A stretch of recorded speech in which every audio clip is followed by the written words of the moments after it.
Why are you still victimizing this woman by telling her this was her fault, this was her responsibility, this was her ownership, that she was responsible, she initiated it, she came up with the games, she enjoyed it, she wanted this? Why are you still putting a guilt trip on her?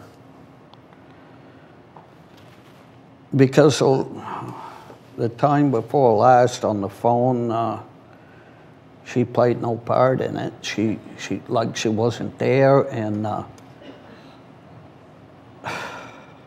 I'm not playing the guilt trip. I just want her to admit to herself that there was two of us. There were two of you, a perpetrator and a victim. That's right. That's the two of you. Yes. There were two of you. She was the victim, you were the perpetrator. Bob, come on. A 7-year-old child does not have the mental and emotional capacity to navigate the terrain of sexual interactions. She was 12. 12, 13, 14, 15, they do not have the mental capacity, the emotional capacity, the maturity to navigate that terrain. When you have a child that you're putting your hands on in a sexual way for sexual gratification, that is a crime. That is not something, you say there were two of us there. She was a willing participant. No, she was a manipulated victim, not a willing participant. You are attributing to her a capacity that she does not have as a child. And if you don't get that, you'll never get past this. You want her to admit that so she can forgive herself and you, correct? Just to herself, that's all. If you admit that to yourself, you are lying to yourself. You are 100% victim.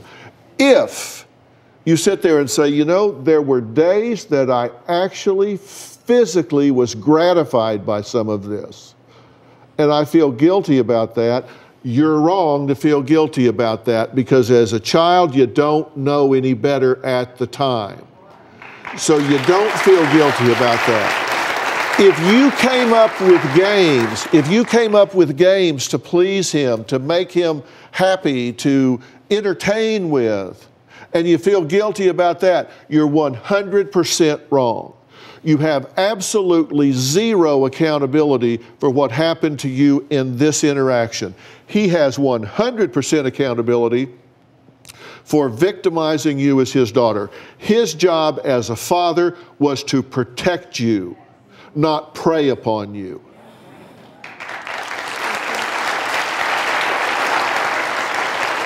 If you came to his room at night stark naked and he's laying there and you stood up on his bed and said, please touch me, it's his job to get up, wrap you up in a sheet, take you back to your room, put you in bed and say, that is not appropriate, don't you ever do that again. That is his job.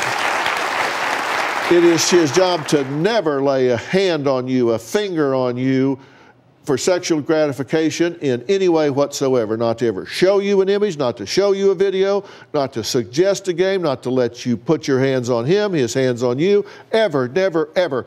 His job is to protect you, not be someone you should be protected from.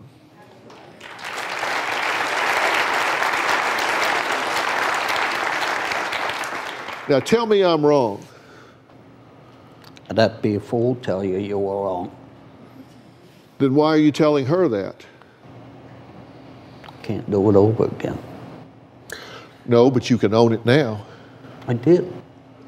No, you don't. You're saying there were two of us there. She needs to own her part of it.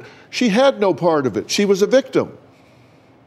That's like saying there were two of us involved. I went in the bank and shot the teller. There were two of us involved. Yes. The gunman and the one that got shot. Yeah, there were two of you involved.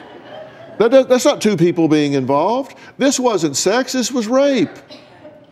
This is a victim here. She's not involved. That's why it's called a crime. Yes, I know that.